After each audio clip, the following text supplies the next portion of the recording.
Welcome to Melodies TV, Ghana's #1 social platform.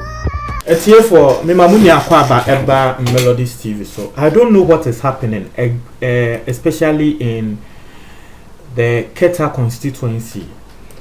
And chair, say just a few months.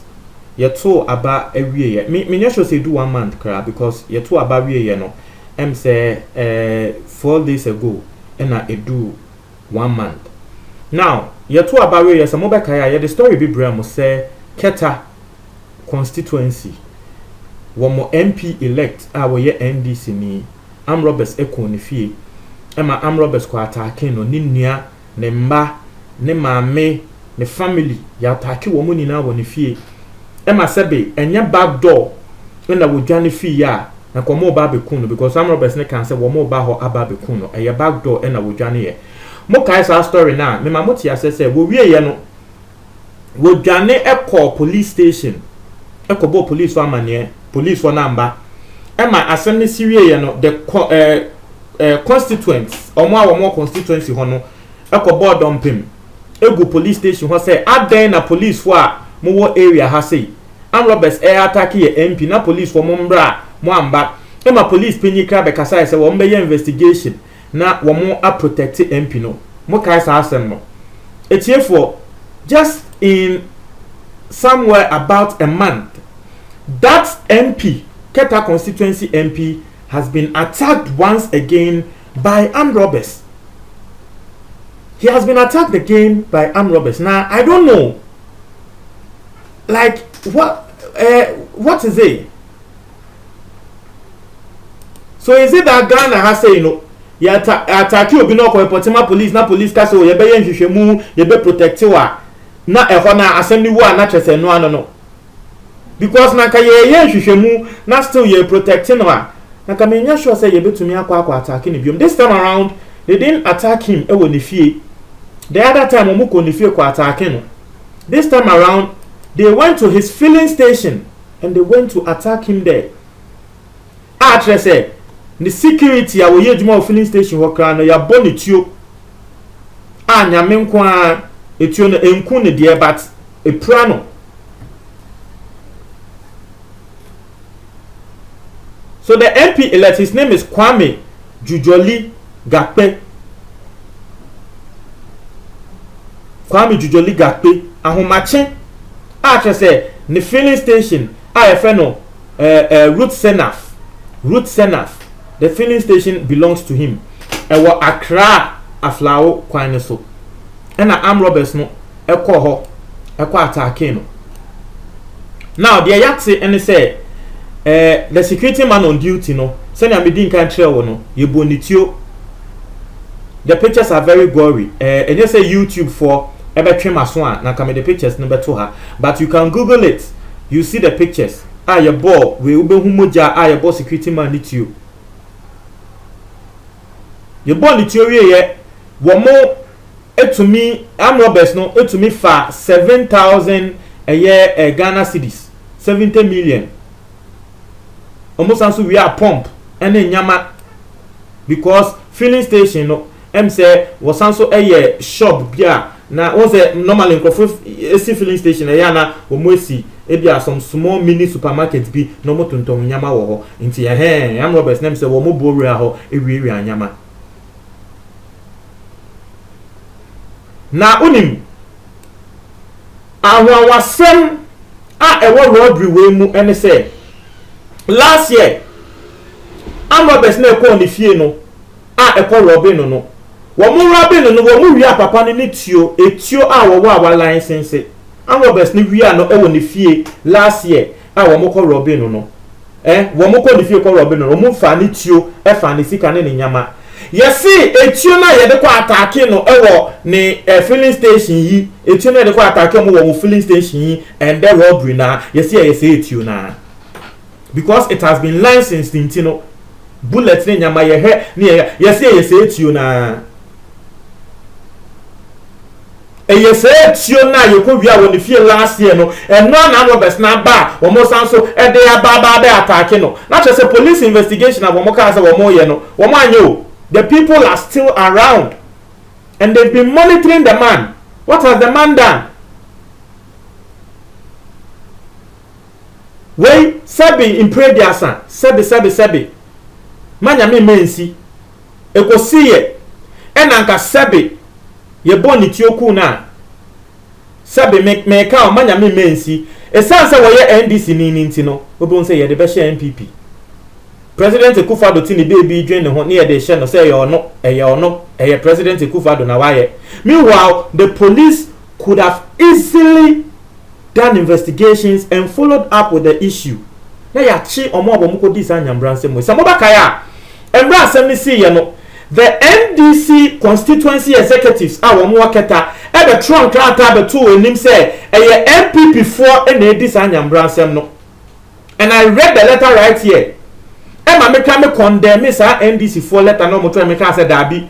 Crime has no politics. My mbambe yes say MPP 4 ni eya ni ega say ane and MPP 4 na kwa attack NDC MP na asem na kwa akodane bubra because Ghana has a mama what yes yes a robbery case cause so now the politics be shimpe pa asem na say asem no asay. So I condemned the statements.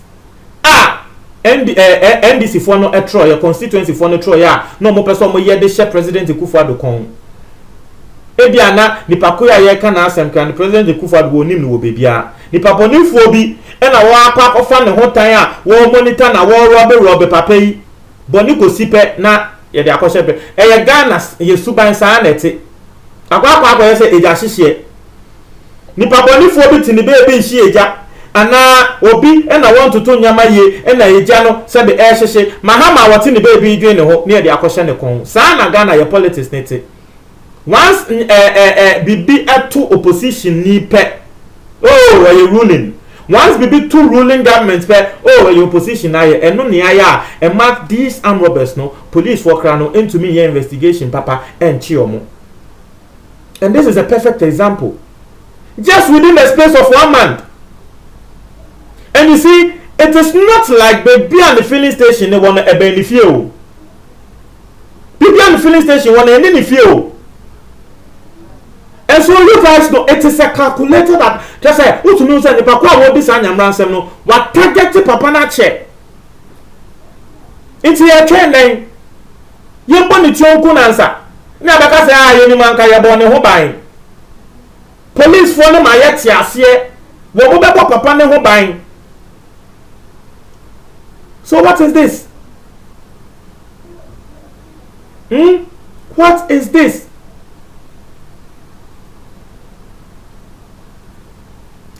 Say within the space of 1 month, Yako be fie, ne ma, na wofo, ni relatives, ne bra, Yako jamra wamu ofie ho abu wamu from ama wamu kan extra wamu se wamu ba wa se wamu bekun MP elect no.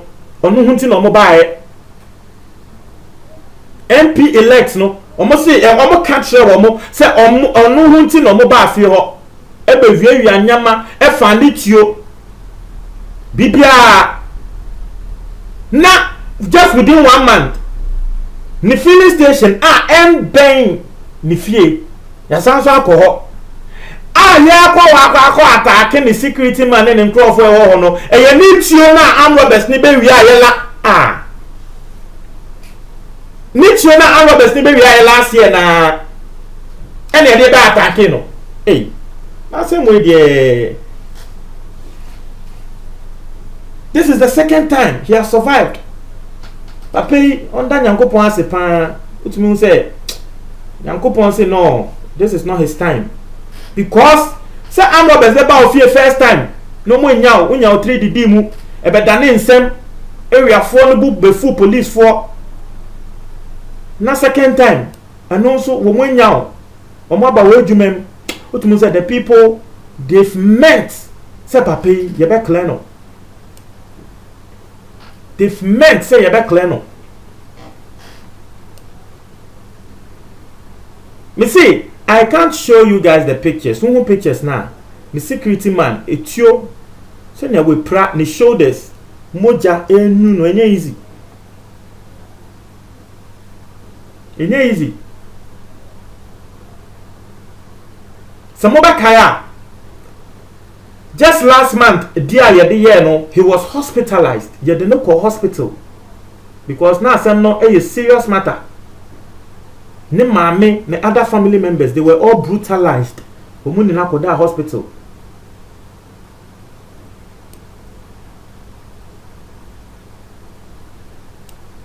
Sisia, the only thing he can do, and he said, "Wabes Frese police for swift action." He has again called for urgent and swift action from the police.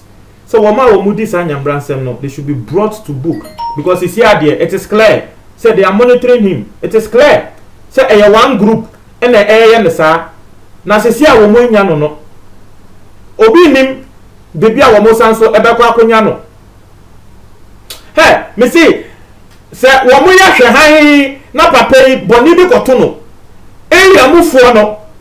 Mo mpene. I know, but it's here for Mrs. Omo ya hwe han na papa no. Bibi koto no. Because first time area move for the fuko police for no so police on the babontin the can say and ye be hwa asem na ye be man protection ye be say second time asanso si ye nya no or sanso first police way this is the second time oh no I don't know if the man for some time if he can travel out of the country for some time now no hey asemu and this to me soon to answer because once you see I send your parliamentary no NDC were 137 MPP soon were 137 nti o ye MP na o to kwan na parliament I mean proceedings known to me ba what how political party o nti just say the NDC also need him seriously hey papa situation there by extra police for won't try my comment box anymore but that's it.